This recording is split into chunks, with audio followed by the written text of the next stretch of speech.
गुरुर्ब्रह्मा गुरुर्विष्णु गुरुर्देवो महेश्वरः गुरु साक्षात् परम ब्रह्म तस्मै श्री गुरुवे नमः।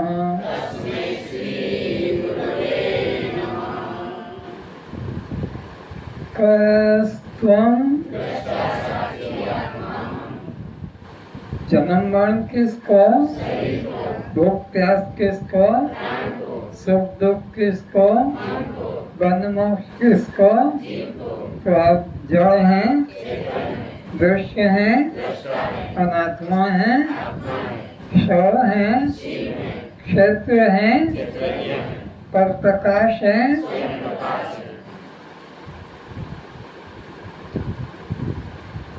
सभी अपने नेत्र खोलें।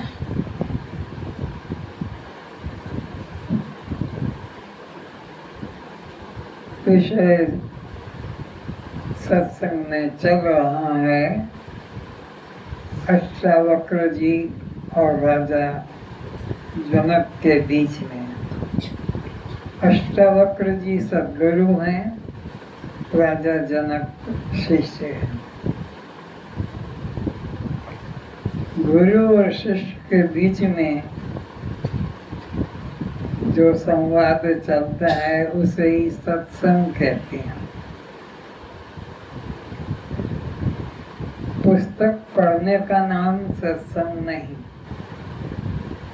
कीर्तन भजन करने का नाम सत्संग नहीं। सत्य की जहाँ अनुभूति जगती हो वो है सत्संग। तो अष्टावक्र जी शिष्य से पूछते हैं, ये नियम है, तेरे गुरु पढ़ाता है फिर बाद में उससे प्रश्न करता है, क्योंकि उससे पता लग जाता है कि इसने विषय को ठीक से ग्रहण किया है या कुछ विपरीत ग्रहण कर लिया है। तो इसीलिए परीक्षा होती है स्कूलों में, कॉलेजों में और सत्संग में। तो पूछा तू कौन है, मैं इतने दिन से समझा रहा हूँ, सुना रहा हूँ, तो तू कौन है। तो उसने उत्तर दिया, अनंत अनंत जन्मों से जो यह बदलता आ रहा है वह मैं नहीं। इतनी गुप्त बात बता दी। अनंत अनंत जन्मों से जो बदलता आ रहा है, सभी को स्मरण है।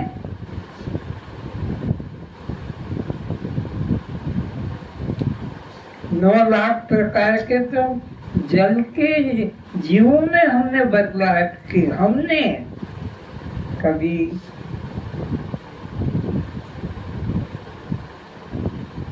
मगर बने, कभी केचुआ बने, कभी जल हस्ती बने। ये हमने बदलाहट इसमें देखा, मुझ में नहीं। मैं तो देखने वाला हूँ, मैं दिखने वाला, मैं तो जानने वाला हूँ, मैं जानने में आने वाला नहीं। पक्का करो, पक्का करो। जो भी कुछ जानने में आता है सोचो अपने से किसने जाना। अगर मैं ना होता तो कौन जानता, मैं ना होता तो कौन किसको देखता। मैं जानने वाला, देखने वाला।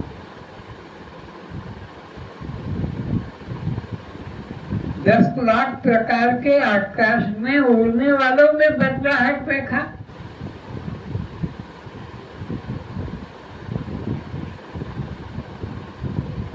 क्योंकि तुम जानते हो बड़े बड़े, तोता है, कौवा है, कबूतर है, चील है, लेकिन 10 लाख प्रकार के बदलाव इस आकाश में उड़ने वाले पक्षियों में भी है।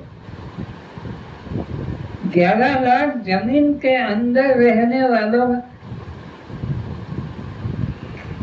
जीवों में है।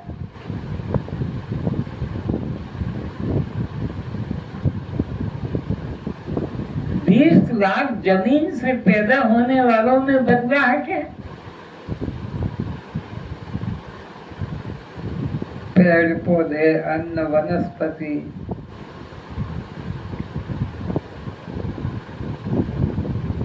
30 लाख 4 टांगों से चलने वालों में बदलाहट है।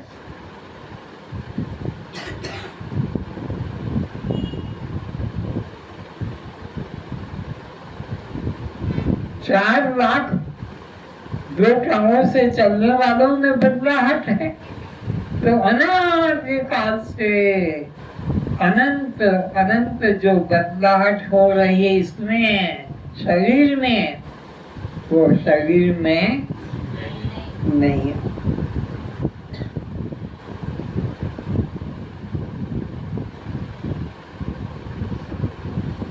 ये 2 टांग वालों में भी कभी माँ पत्नी बन जाती है, कभी पत्नी बेटी बन जाती है, कभी पिता पुत्र बन जाता है, कभी पुत्र पिता बन जाता है।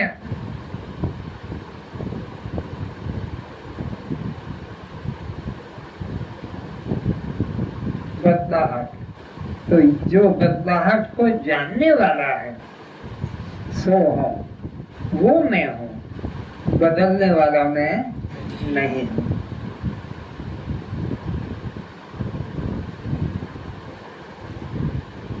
आगे और सुनो।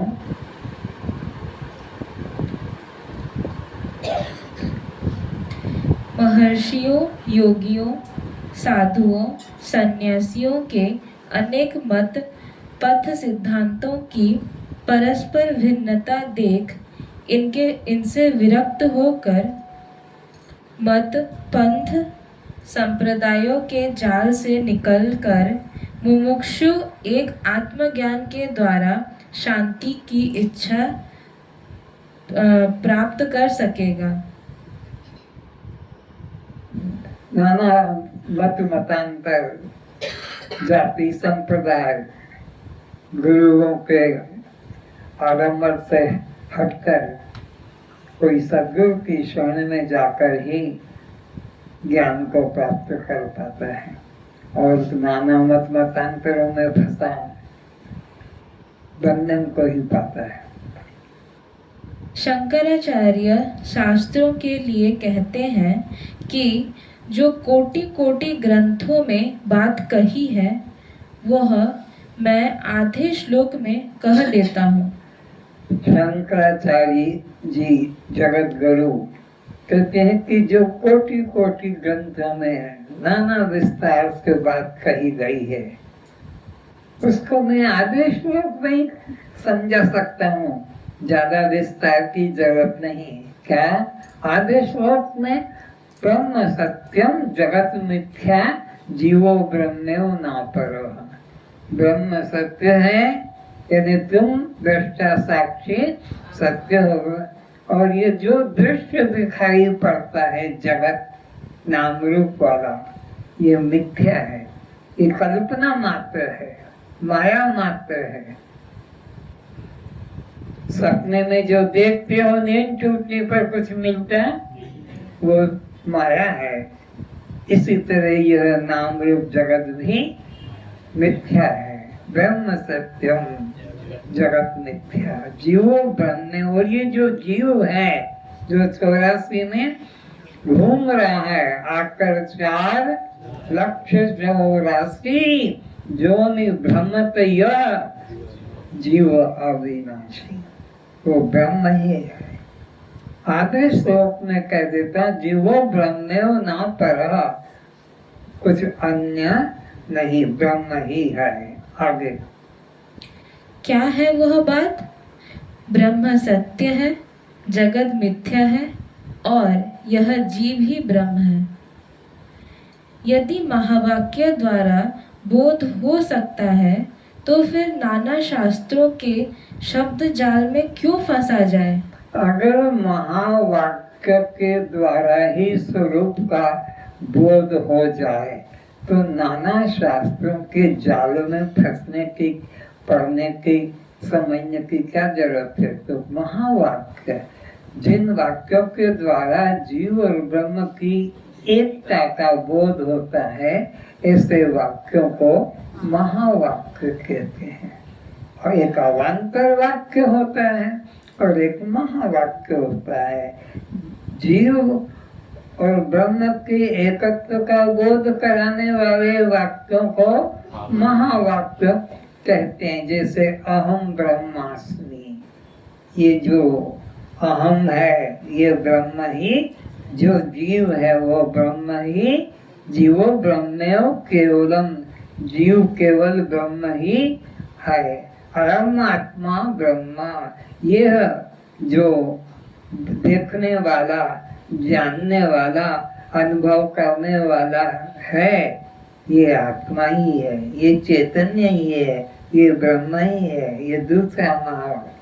पहला महावाक्य बताया अहम ब्रह्मास्मि, दूसरा बता दिया अयम आत्मा ब्रह्म।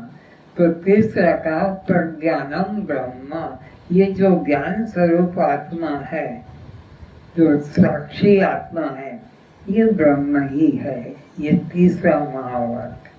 चौथा वाक्य, हजारों महावाक्य है पर मुख्य 4 चुने गए हैं हम। चौथा है तत्त्वमसि। अरे जिसे तुम ढूंढ रहा है, खोज रहा, वो तू ही है, पक्का कर लेने कुछ अन्य नहीं। इस तरह से ये महावाक्य। तो जब महावाक्य के द्वारा ही हमें बोध हो जाता है तो अनेक शास्त्रों को पढ़ने की, सुनने की झंझट में क्यों पढ़ना चाहिए? शास्त्रीय जालम महाअरण्यम चित्त विभ्रमः कारणम।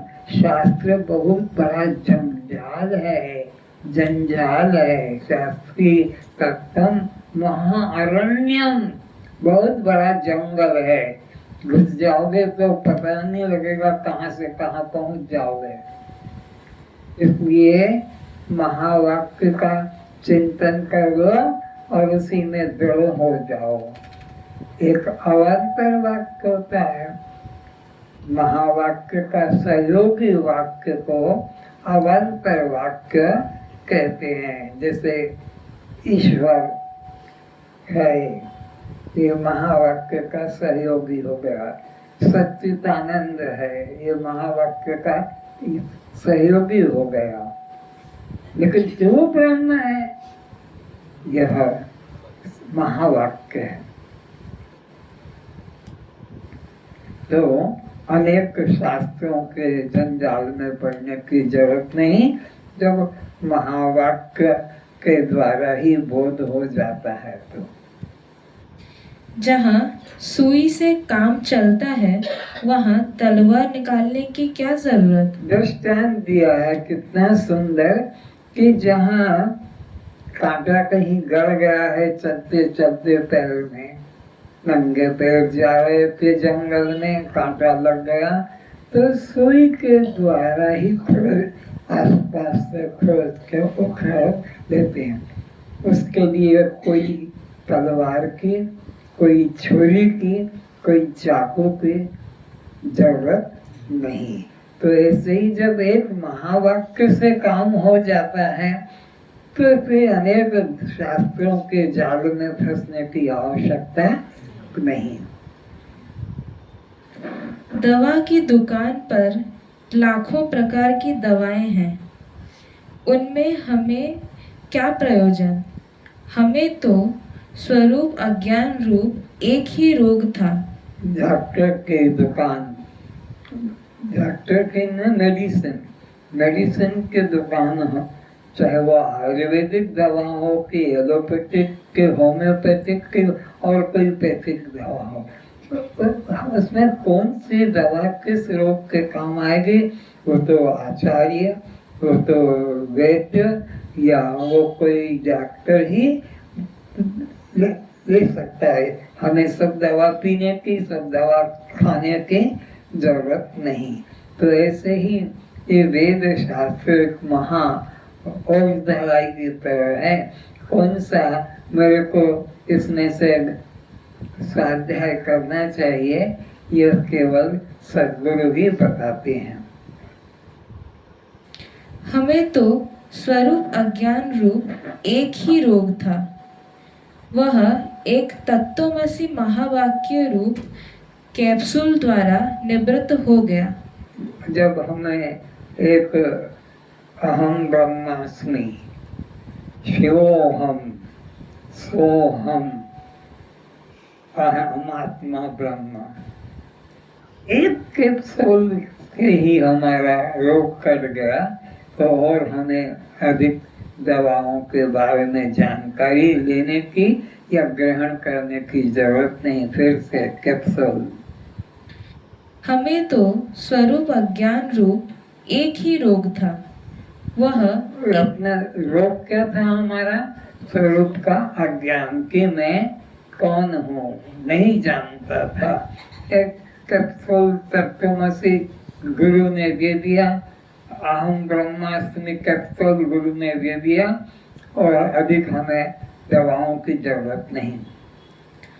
वह एक तत्वमसी महावाक्य रूप कैप्सूल द्वारा निवृत्त हो गया।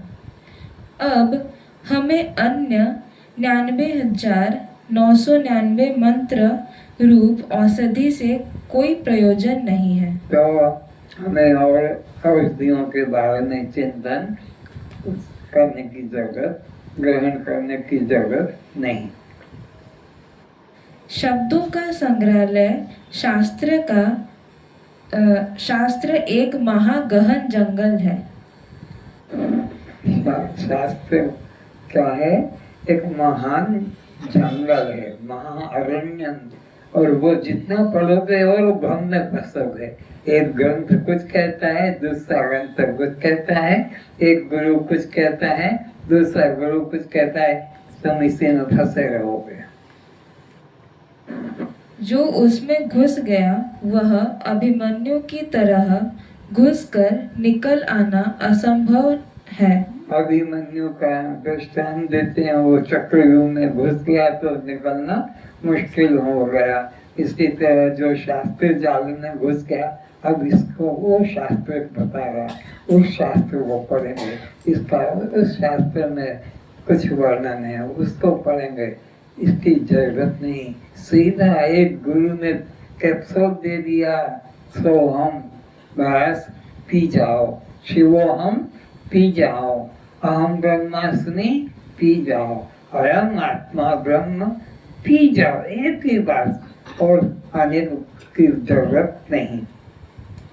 अतः शब्द जाल से बच निकलकर सीधा स्वरूप निष्ठा में बैठ जाना बहु तो वेदांत जो है तुम्हें सीधा, वेदांत जो है वो सीधा ज्ञान में लाकर स्थित कर देता है। और सत्संग में तो योग करो, यज्ञ करो, प्राणायाम करो, नाना प्रकार के साधन बताता है, पर ये तो सीधा बस तुम अपने को निश्चय करो, पाना कुछ नहीं, खोया कुछ भी, पाया कैसो बावरा, मेरे को मिल गया तो ये पागल है। क्योंकि मिलना तो तब होता ना जब पहले ना हो, वो तो पहले से है। तो पाया कहे तो बावरा, और खोया कहे सो क्रूर, और जो मंदिर में तीर्थ में ढूंढ रहा वो आत्महत्यारा, ब्रह्म हत्यारा, क्रूर कहा। क्रूर यानी दुष्ट है, जो ब्रह्म को खोजता है। पाया कहे सो बावरा, खोया कहे सो क्रूर, पाया खोया कुछ नहीं, जो का त्यों भरपूर। तो इस तरह से एक वेदांत सत्संग ही ऐसा सत्संग है जो तुम्हें सीधा ऐसा ज्ञान को निवृत्त करने का ज्ञान देता है और कोई साधन नहीं बताता है। साधन से जो चीज यत यत साध्यम तत्त नित्यम, साधन से जो जो चीजें मिलती है वो सब नाशवान अनित्य होती है। परमात्मा आत्मा हमारा नित्य स्वभाव है, पाने का नहीं, पहले से ही हम हैं। सीधा स्वरूप निष्ठा में बैठ जाना, तो सीधा स्वरूप निष्ठा में कौन बिठाएगा? केवल वेदांत, वेदांत सत्संग सीधा डायरेक्ट तत्वमसि के द्वारा तुम्हें स्वरूप में स्थित करता है। बहुत ही बड़े भाग्य की बात है। बहुत बहुत जन्मों का पुण्य है जो तुम्हें ऐसा गुरु, ऐसा अद्वैत निष्ठा में दृढ़ करने वाला सद्गुरु मिलता है और तुम्हारी उसमें श्रद्धा जग जाती है। बात इतनी ही जानने योग्य है कि शरीर से भिन्न मैं ज्ञान स्वरूप अद्वितीय ब्रह्म हूँ। बस इतना ही जानना है। ये जो भी स्त्री या पुरुष का शरीर मिला है और उसमें तुमने जो जो जातियों का अहंकार कर लिया है, इससे रहित हो जाओ। ये सब में नहीं, मैं तो केवल ज्ञान स्वरूप दृष्टा साक्षी आत्मा हूँ और कुछ करने की जरूरत नहीं। देह से मैं भिन्न, देह का कोई भी धर्म, नाम रूप जाति आश्रम संबंध परिणाम जन्म मरण कुछ भी मेरा नहीं, मैं तो दृष्टा साक्षी आत्मा हूँ। ये बस निष्ठा बैठ जाए, हो गया कल्याण। और कुछ करने की जरूरत नहीं, भटकने की जरूरत नहीं, सुनने की भी जरूरत नहीं। सुनोगे तो फिर कहीं कुछ और सुनने को मिलेगा और भ्रम में फंसोगे। इतनी सी बात को जो एक महावाक्य से हल हो जाती है। कौन सी बात? फिर से शरीर से भिन्न मैं, क्या ध्यान से सुनो इसी बात को। शरीर से भिन्न यानी पृथक, शरीर में नहीं, और मैं ज्ञान स्वरूप अद्वितीय ब्रह्म हूँ। और ज्ञान स्वरूप अद्वितीय ब्रह्म हूँ, मेरे अलावा और कोई ब्रह्म नहीं, मुझसे भिन्न कुछ अन्य सत्य नहीं। ऐसा बस पक्का कर लिया, सब जंजाल से मुक्त हो गए। इतनी सी बात को जो एक महावाक्य से हल हो जाती है। ये कितना इसके लिए साधन करना पड़ेगा? एक महावाक्य तत्वमसि, बस इसी से, और कुछ अधिक करने की, पढ़ने की, सुनने की जरूरत ही नहीं। उसके लिए योगीराज षडधन दर्शनाचार्य, अब उसमें कितने कितने गुरु लोग घुस जाते हैं। कोई योगाचार्य है, कोई ध्यानाचार्य है, तो कोई कौन सा आचार्य है, व्याकरणाचार्य, वेदांताचार्य बनने की क्या जरूरत? कोई आचार्य बनने की जरूरत नहीं। बस इतना सा सुन लो कि देह से भिन्न मैं दृष्टा साक्षी आत्मा, ज्ञान स्वरूप आत्मा हूँ। लोक वासना वाले ही अपने को कर पात्री त्याग मूर्ति महामंडलेश्वर 2008 श्री श्री आदि उपाधि लेकर अपने लेटर पैड परिचय कार्ड पर वर्णमाला के अनेक अक्षर छपवा रखते हैं। जो देह के अभिमानी हैं वे ही अपने नाम उपाधियों में महामंडलेश्वर, वेदांताचार्य अथवा और कोई प्रकार का ध्यानाचार्य, योगाचार्य आदि उपाधि लगाते हैं और अपने आश्रम के ऊपर बोर्ड लिफलेट के ऊपर भी, कार्ड के ऊपर भी मोहर लगवा देते हैं अपनी प्रसिद्धि के लिए। ये सब अज्ञान अवस्था की बातें हैं। ज्ञान अवस्था में तो एक ब्रह्म के अलावा दूसरा कोई है ही नहीं। किसके आगे योगाचार्य, किसके आगे तुम वेदांताचार्य, किसके आगे तुम और आचार्य बनना चाहोगे और अपने जय जयकार कराना चाहोगे। साथ में MA, PhD, MSc, doctor, engineer आदि की उपाधि भी साथ जोड़े रखते हैं। और साथ साथ में वो योगाचार्य, एमए, पीएचडी वो उपाधि भी जोड़े रखते हैं ताकि लोगों को पता लगे कि स्कूल कॉलेज की डिग्री वाला है ये। मुंडे मुंडे रति भिन्न, सब अपने अपने अहंकार को लेकर प्रदर्शन करते हैं। जितनी खोपड़ियां हैं सबके अपने अपने पृथक पृथक निर्णय हैं।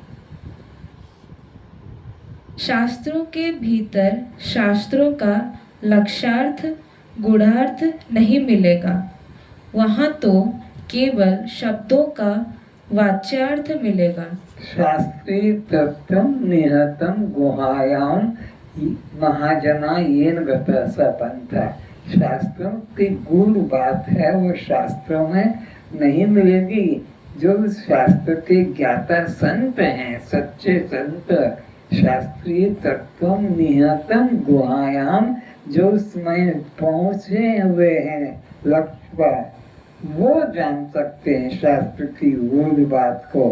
कोई भी साधारण व्यक्ति पढ़ के रामायण, गीता, भागवत, वेद, उपनिषद शब्दों को जानेंगे जो जंगल की तरह, अरण्य की तरह है, लेकिन गूढ़ बात को पहुंचा हुआ व्यक्ति ही, जो पहले कभी गया है बद्रीनाथ, वो गया है, वही तुम्हें सही बता सकता है कि कौन सी बस बदलना है, कौन सी धर्मशाला में जाना है, कि कौन से आचार्य के पास जाना है, किस मार्ग से जाना है। जो गया नहीं उसकी बात को सुन के यात्रा करोगे तो रास्ते में बहुत से मार्ग मिलेंगे, भटक जाओगे कि दाएं की बाएं की चौराहे पे पहुंच गए, अब मैं इधर जाऊं कि इधर जाऊं, इधर जाऊं कि इधर जाऊं, घूम फिर के वहीं आ जाओगे, लक्ष्य पर नहीं पहुंच पाओगे। तो शास्त्रीय जो तत्व है शास्त्र का, वो शास्त्र में नहीं मिलेगा, उन महापुरुषों के हृदय में वो है जो पहुंचे हुए हैं, जो चलकर वहां जाकर आए हुए हैं। उनसे शास्त्र सुनो तो कल्याण होगा। अब ये शास्त्र पढ़ रही है, इसके द्वारा हमारा कल्याण नहीं होगा।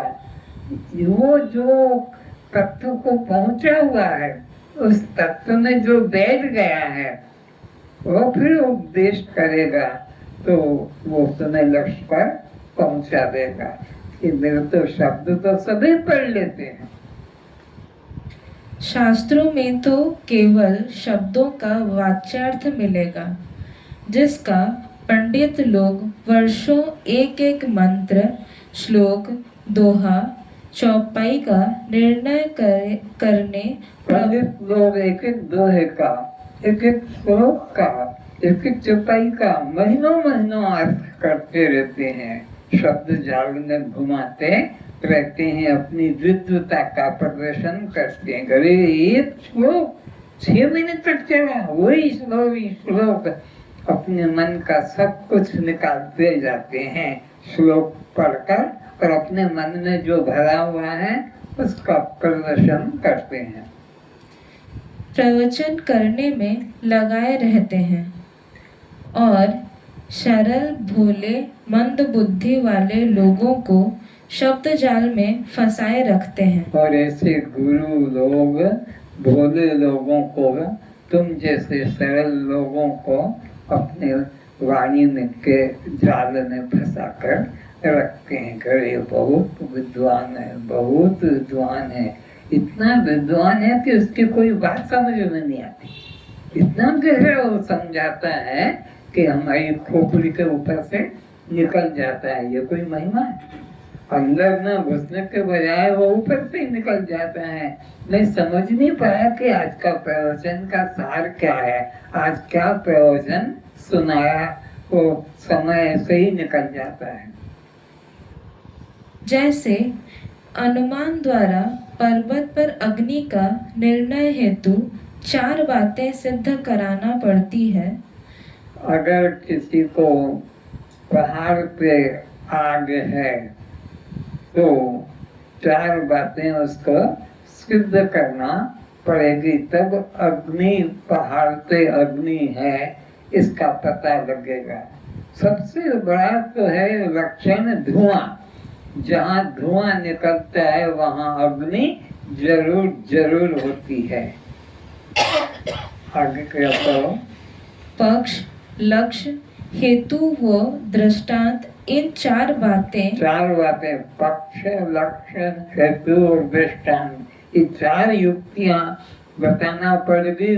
दूर पहाड़ पे आग है, इसको समझाने के लिए 4 बातें होना चाहिए। लक्ष्य, पक्ष, फिर हेतु और दृष्टांत समझाते हैं।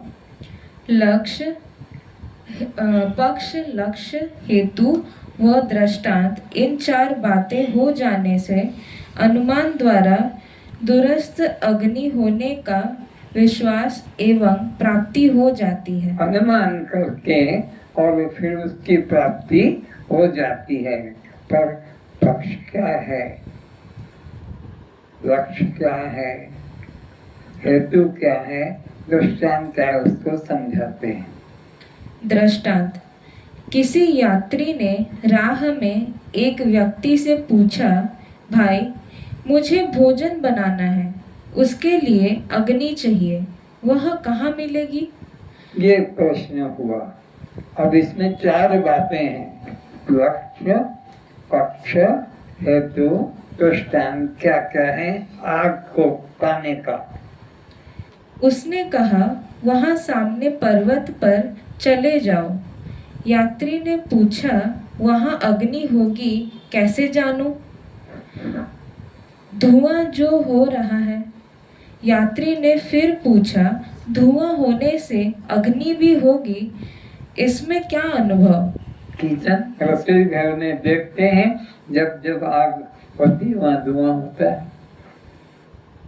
उसने कहा, रसोई घर में धुआं होता है अग्नि प्रकट करने से पूर्व। इस प्रकार लक्ष्य, पक्ष, हेतु, दृष्टांत की पढ़ाई का निर्णय करने में आचार्य 6 माह तक विद्यार्थियों को पढ़ाते रटाते रहते हैं। न्याय, दर्शन, सांख्य, संस्कृति, व्याकरण सारे जीवन रटते रहते हैं। ये सब अलग अलग गुरु लोग, अलग अलग आचार्य लोग अपने शिष्यों को जीवन भर इसी दृष्टांतों में, युक्तियों में उलझाए रखते हैं। ऐसे शास्त्र पाठी लोगों को देख शंकराचार्य ने कहा, भज गोविंदम, भज गोविंदम। मूर्ख, और इन गुरुओं के चक्कर जाल में, शब्द जाल में मत फंस। भज गोविंदम, अपना जो आत्मा है उसका चिंतन कर। भज गोविंदम, भज गोविंदम, मूढ़ मत। अतः शास्त्रों के गूढ़ अर्थ शास्त्रों में नहीं मिलते हैं, बल्कि वास्तविक अर्थ तो उन महाजनों, महाशयों के हृदय में रखा होता है जो उस मार्ग से चलकर मंजिल पर पहुंचे हुए हैं।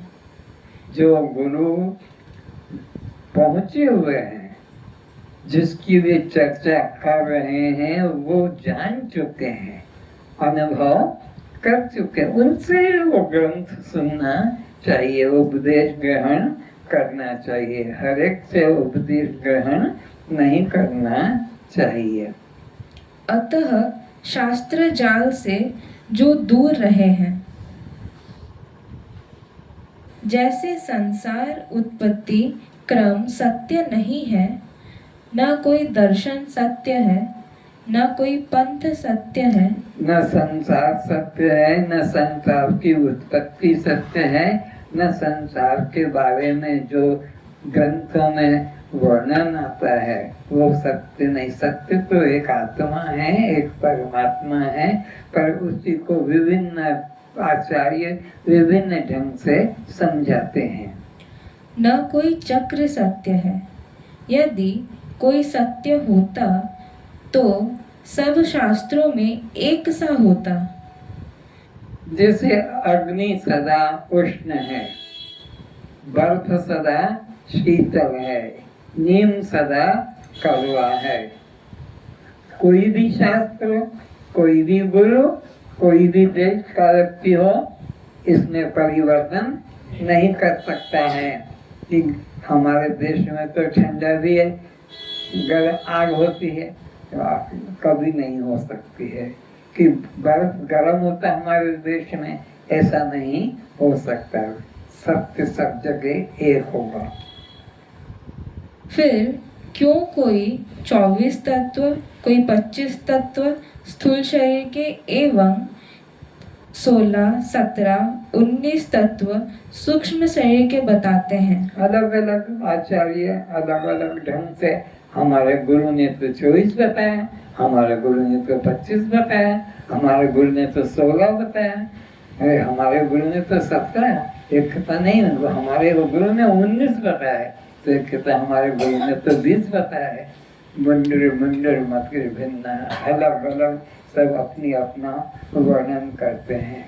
आगे कोई द्वैत, कोई त्रेत, कोई द्वैताद्वैत, विशिष्टाद्वैत, विज्ञानवाद, क्षणिक विज्ञानवाद, व्याकरण, सांख्य, न्याय, कर्म, योग, भक्ति, पूर्व मीमांसा, उत्तर मीमांसा, वैशिक, ये सब संप्रदाय फैले हुए हैं दुनिया में और सब इसमें भटके हुए फंसे हुए हैं। लेकिन वेदांत किसी को किसी ने फंसाता भटकाता, वेदांत सीधा अपने आप में उतारता है। पाशुपत आदि बहुत मतांतर हैं।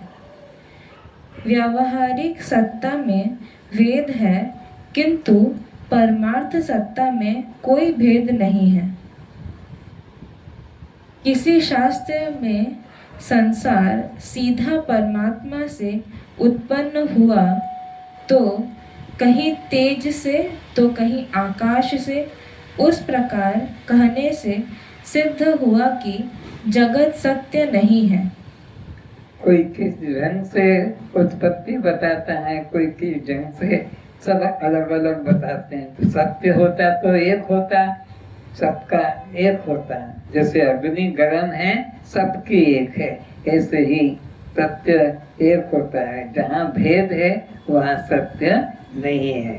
वेदांत केवल ऐसा मार्ग है जो सीधा एक तुम्हारे को बोध कराता है कि आत्मा ही ब्रह्म है, तुम ही ब्रह्म हो।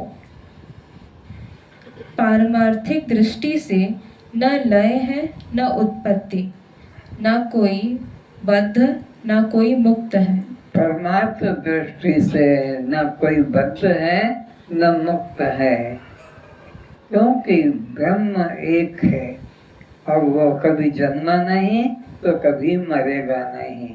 इसलिए एक ब्रह्म ही सत्य है, ऐसा निश्चय करो और किसी मतांतर में मत पड़ो। न कोई साधक और न कोई मुमुक्षु, यही सत्य है। कोई बंधन ही नहीं है तो कोई साधक ही नहीं है, और बंधन नहीं तो कोई मुक्त भी। बस यही एक निश्चय करो, सो ये बोलने का विषय नहीं है, अनुभव करने का विषय है। बोला है और तुम इसी में कि मेरी तो ये नाम है, मेरा तो ये जाति है, मैं तो बुरा हो गया, मैं तो अभी जवान हूँ तो मेरे को तो ये हो गया, मेरे को तो शुगर हो गई, तो मेरे को कैंसर हो गया। तुम तो इसी में फंसे बोल जाओ अहम ब्रह्मास्मि, अयम आत्मा ब्रह्म। ये बोलने का नहीं, उसमें डूब जाने का है। अनुभव करने का।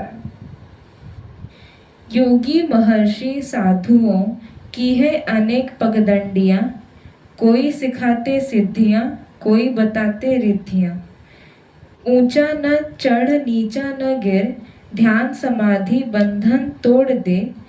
सम शांत हो जा एक रस, ममता अहमता छोड़ दे।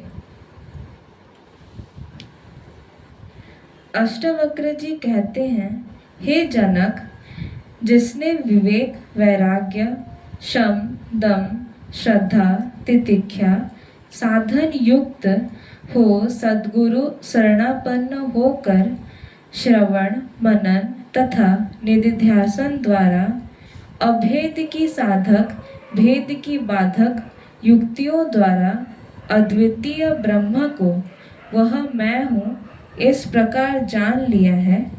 जिस साधक ने विवेक, वैराग्य, षट संपत्ति और मुमुक्षुता ये साधन संपन्न होकर और वेदांत का श्रवण, मनन, निध्यासन कर लिया है, वह मुक्त है। और बाकी सब इस क्रम को छोड़कर अन्य अन्य क्रम में लगे हैं, वे बद्ध हैं। फिर से वह मैं हूँ इस प्रकार जान लिया है। क्या जानना? वो वहाँ है, मैं यहाँ हूँ, ऐसा? वो मैं हूँ जिसको वहाँ वहाँ मान रहा था, ढूंढ रहा था, खोज रहा था, वो वहाँ नहीं, वो यहाँ। सो हम, मैं वह हूँ, ऐसा जिन्होंने जान लिया है, उसने अपने आप को संसार सागर से उद्धार कर लिया है। उसने अपने आप का संसार सागर से पार कर लिया है, उद्धार कर लिया है। अब उसको संसार सागर में डूबना नहीं पड़ेगा। अब उसको संसार में बार बार जन्मना मरना नहीं पड़ेगा। किसको? जिसने जान लिया कि जो परमात्मा है सो वो मैं हूँ, वो आत्मा में, यह शरीर नाम रूप जाति वाला, लिंग वाला, स्त्री पुरुष में नहीं हूँ। वह अपना आप ही गुरु है। वो खुद ही अपना आप गुरु है। उसे और किसी गुरु को खोजने की, ढूंढने की, जाने की जरूरत नहीं। अगर ये बोध जग गया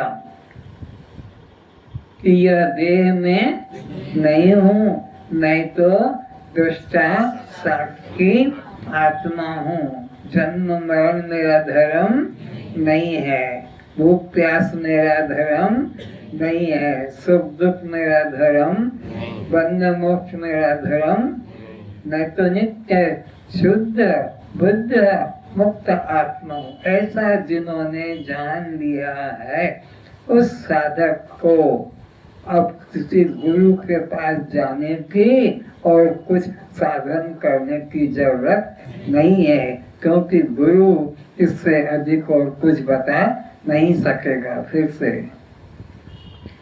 अद्वितीय ब्रह्म को वह मैं हूँ इस प्रकार जान लिया है। क्या जाना? कि वो ब्रह्म मैं हूँ, ऐसा जिन्होंने जान लिया है, उसने अपने आप को संसार सागर से उद्धार कर लिया है। उसने अपने को भव सागर से पार कर लिया। आवागमन के चक्कर से छुट्टी दिला दी उसको, और भव सागर में डूबना नहीं पड़ेगा, उसको जन्म मरण में फंसना नहीं पड़ेगा। किसको? जिसने जान लिया कि जो परमात्मा है, जिसे मैं बाहर ढूंढ रहा था, चित्र में, मूर्ति में, स्वर्ग में, वैकुंठ में, तीर्थ में, जिसको ढूंढ रहा था, ढूंढ रही थी, सो हम बस कृत्य हो गया, वो धन्य धन्य हो गया। अब उसको अपने कल्याण में संदेह नहीं करना चाहिए। वह अपना आप ही गुरु है। वो अपने आप गुरु हो गया, उसको और कोई गुरु बनाने की जरूरत नहीं है, क्योंकि गुरु तो उलझाने वाले मिलेंगे, और इससे ज्यादा कोई गुरु तुम्हें बता नहीं सकता कि तू ब्रह्म है, तू दृष्टा है। इससे अधिक ऊंची बात कुछ है नहीं, और वो तुमने जान ली सत्संग के माध्यम से, तो तुम पार हो गए। अब तुम्हें कहीं खोजने की जरूरत नहीं, किसी गुरु बनाने की जरूरत नहीं। श्री कृष्ण भी यही संकेत अर्जुन को दे रहे हैं। भगवान श्री कृष्ण भी अर्जुन को क्या कहते हैं? सर्वधर्मान परित्यज्य मामेकं शरणं व्रज अहम त्वां सर्वपापेभ्यो मोक्षयिष्यामि मा शुचः। गीता के 18 अध्याय के अंदर 66 श्लोक में यही कहा है, तू सब धर्मों का परित्याग कर दे, सबका। माम एकम, बस मैं एक आत्मा हूँ, मैं दृष्टा साक्षी आत्मा, इस निश्चय में हो जा, तो तेरे को कोई पाप त्यागने का, कोई पाप, पहले तो पूजा करता था, पहले तो रुद्र उपवास करता था, पहले तो मंदिर जाता था, अब मैंने ये सब नहीं करता, तो तेरे को भी पाप, उसके लिए कोई पाप। पहले धर्म समझे रखा था, मंदिर जाना, दर्शन करके भोजन करना, स्नान करके गीता पढ़ना इत्यादि। अब यहाँ कहते सर्व धर्मान परित्यज्य, जिसको तूने धर्म मान के स्वीकार करा था कि ये धर्म ये धर्म ये धर्म, छोड़ रहे अब ये जंजाल को, और माम एकम ने दृष्टा साक्षी आत्मा, इस भाव में टिक जा, तो तेरे को कोई पाप नहीं लगेगा। पढ़ो। हे आत्मन, अपने द्वारा अपना संसार समुद्र से उद्धार कर और अपने को अधोगति में न डाल, क्योंकि यह मनुष्य आप ही तो अपना मित्र है और अपना शत्रु है। यह जीव जो है अपना ही मित्र है और अपना ही शत्रु है। इस जीव का कोई मित्र नहीं और इस जीव का कोई शत्रु नहीं।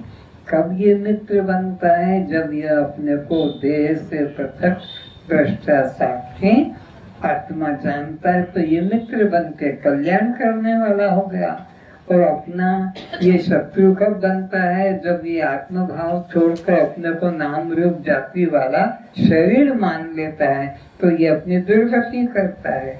इसका और कोई मित्र भी नहीं, इससे भिन्न, और इससे भिन्न कोई शत्रु भी, यह अपने आप ही शत्रु बनता है देह मानकर अपने को, और अपने आप ही ये हितैषी मित्र बन जाता है आत्मा जानकर।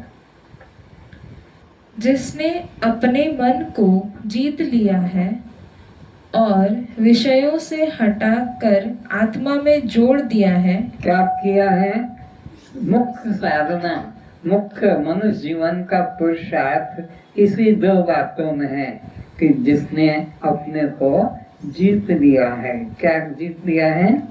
जिसने अपने मन को जीत लिया है, मन को देह भाव में जाने से रोक दिया है, कर्ता भाव में जाने से रोक दिया है, भोक्ता भाव से जाने में रोक दिया है, बद्ध भाव से जाने में रोक लिया है। मैं अकर्ता भोक्ता नित्य शुद्ध बुद्ध आत्मा, ऐसा जिसने जान लिया वो अपना सचमुच में हितैषी है। और विषयों से हटाकर आत्मा में जोड़ दिया है। किससे हटाकर? कौन से विषय? शब्द, स्पर्श, रूप, रस, गंध, ये 5 जो ज्ञानेंद्रियां हैं तुम्हारे को भटकाने वाली, यह शब्द में भटकाएगा वो बढ़िया भजन गात्री है, वो बढ़िया प्रवचन करता है, वो बढ़िया उपदेश करता है, ये कान का। तो ये है त्वचा, वो अच्छा मुलायम गुदगुदा लगता है, कोमल लगता है, अच्छा स्पर्श लगता है, मखमल रेशम की तरह मुलायम लगता है, वो बहुत सुंदर लगता है। बहुत सुंदर ही लगती है, ये उधर भरेगा, यह बहुत स्वाद वाला है, ये बहुत स्वाद वाला है, इसमें ज्यादा स्वाद है, और यह कम स्वाद वाला है, और यह अच्छी सुगंध है। इस तरह से पांचों इंद्रियां इस अनित्य संसार में खींचने वाली, भटकाने वाली है, लेकिन जिसने अपने को दृष्टा साक्षी आत्मा जान लिया, वो उनको कोई इंद्रिय के विषय खींच नहीं सकेंगे, लोभायमान नहीं कर सकेंगे। यथा प्राप्त में वह संतुष्ट रहेगा और साक्षी बनकर जिएगा। फिर से, जिसने अपने मन को जीत लिया है और विषयों से हटाकर आत्मा में जोड़ दिया है, वह तो अपने आप का मित्र एवं गुरु है। पर जिसने अपने मन को विषयों से नहीं मोड़ा है, वह मन अधोगति को ले जाने वाला है। किसका मन अधोगति में ले जाने वाला बनेगा? जो अपने मन को विषयों में जाने से रोकता नहीं है और विषयों में ही रमण करता है। आज ये विषय, कल वो विषय, परसों और विषय, पांचों विषयों में ही परिवर्तन करता रहता है। किंतु जिसने इन पांचों विषयों में मन को जाने से रोक लिया है, वो ही अपना सच्चा मित्र है, और वे अपने मन के ही शत्रु बन जाते हैं, मन से ही जो विषयों में जाने से रोकता नहीं है। इसलिए वह मन को वश में न करने वाला अपने आप के लिए शत्रु समान है। और कोई हमारा शत्रु नहीं, अड़ोसी पड़ोसी सामने वाला, नाम कोई जाति वाला नहीं, ये जीव ही अपने आप का शत्रु है। कब? जब ये विश्वों के अंदर जाने से रोकता नहीं, विश्वों में ही सुख बुद्धि करता है, तब ये मन ही तुम्हारा शत्रु बन जाता है। और मन को विश्व में जाने से कंट्रोल करते हो कि मैं कुछ भी होगा, गर्दन कट जाए पर मैं मांस मछली नहीं खाऊंगा, गर्दन कट जाए पर मैं दूध और दूध से बनी चाय नहीं ग्रहण करूंगा। ये बात सुनने में बड़ी अटपटी लगती होगी, दूध और दूध से बनी कोई वस्तु मैं इस ग्रहण नहीं करूंगा, क्योंकि यह गौ हत्या के पाप के बराबर, गौ हत्या का पाप है, उसके बछड़े का जीवन नष्ट हो जाता है।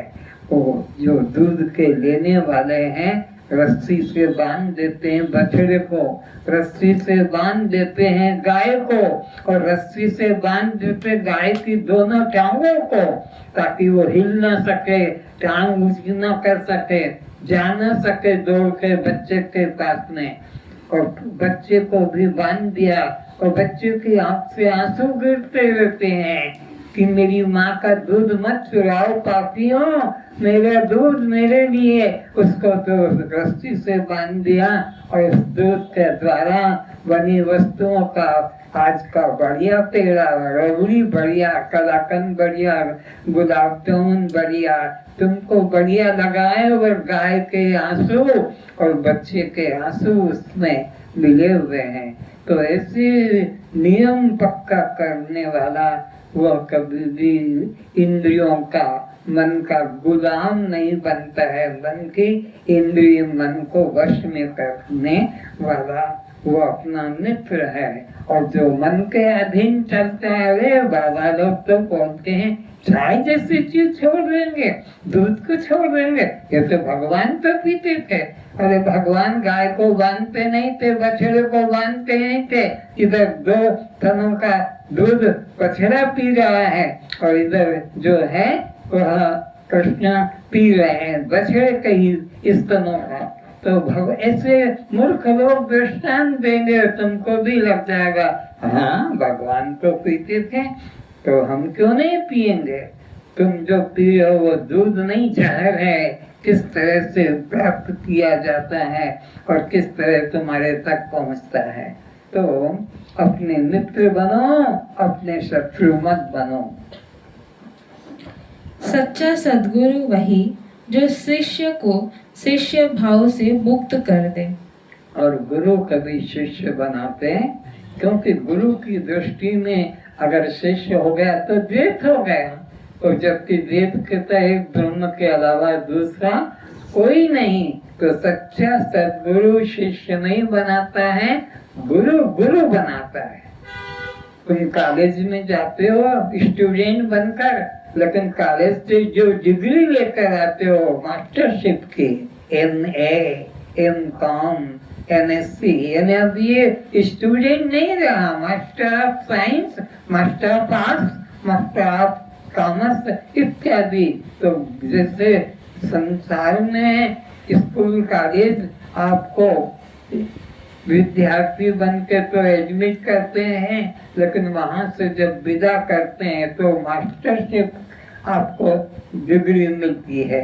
तो सच्चे सद्गुरु आपको गुरु बनाएंगे, वो कभी शिष्य भी नहीं बनाएंगे, ताकि आप किसी और को जाकर यही ज्ञान उपदेश कर सकेंगे। अगर आप भी गुरु बना रहे और शिष्य को शिष्य बना रखे और गुरु मर गया, तो फिर वो शिष्य ही बना रहेगा, तो फिर वो किसी को ये ज्ञान का विस्तार नहीं कर पाएगा।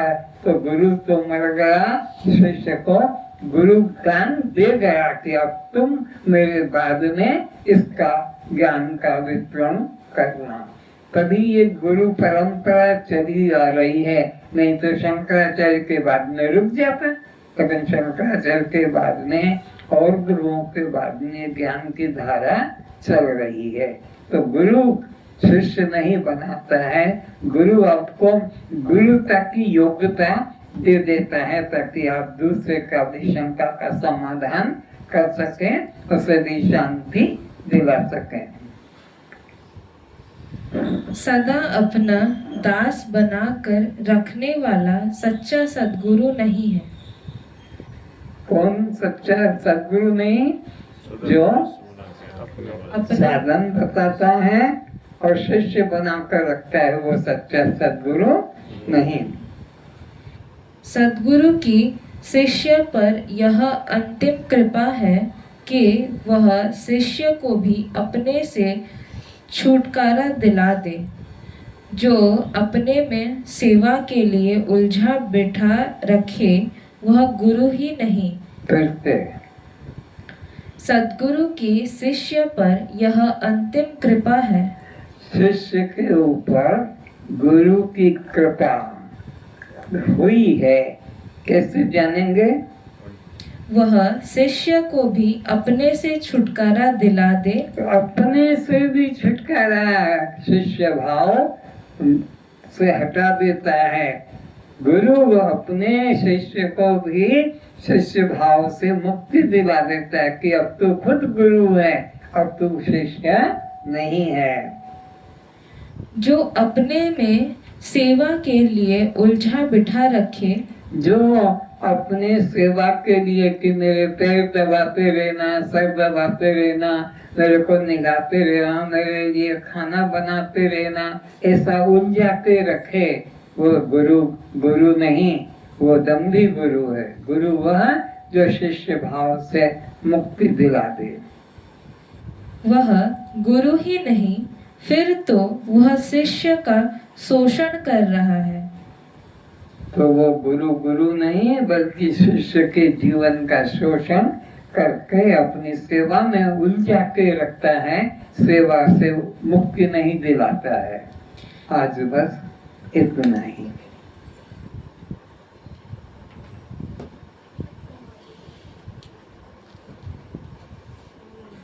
और सुनाना नहीं।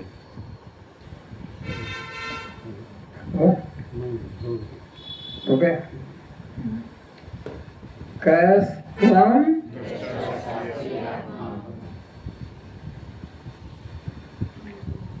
ओम सहना भवतु सहनो भुनक्तु सह वीर्यं कर्वावहै तेजस्विनावधीतमस्तु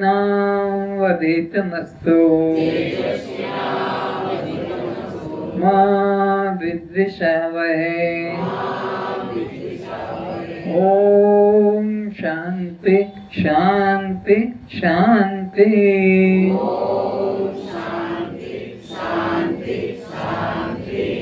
असतो मा सद्गमय तमसो मा ज्योतिर्गमय मृत्युर्मा अमृतं गमय। ओम शांति शांति शांति।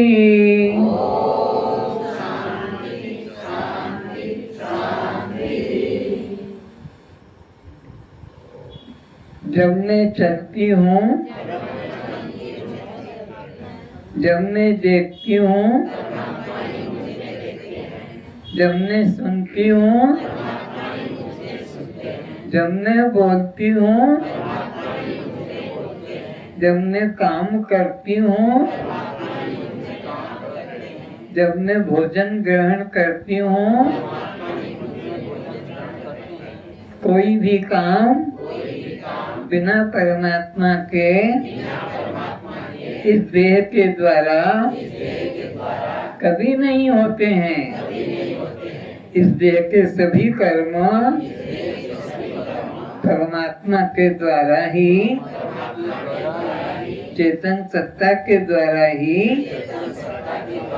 होते रहते हैं। किंतु अज्ञानी व्यक्ति देह के क्रियाओं को मैं कर रहा हूँ ऐसा मिथ्या अभिमान करता है और 84 भाग बंधन को प्राप्त होता रहता है। इसलिए साधक का कर्तव्य है देह की किसी क्रिया को, प्राण की किसी क्रिया को, पंच ज्ञानेंद्रियों की क्रियाओं को, पंच कर्मेंद्रियों की क्रियाओं को, अंतःकरण को, अंतःकरण की वृत्तियों को, मन बुद्धि चित्त अहंकार को अपना न जाने, अपना न माने, अपने को इन सब से, इन सब दृश्यों से पृथक दृष्टा साक्षी रूप आत्मा जाने। ओम शांति।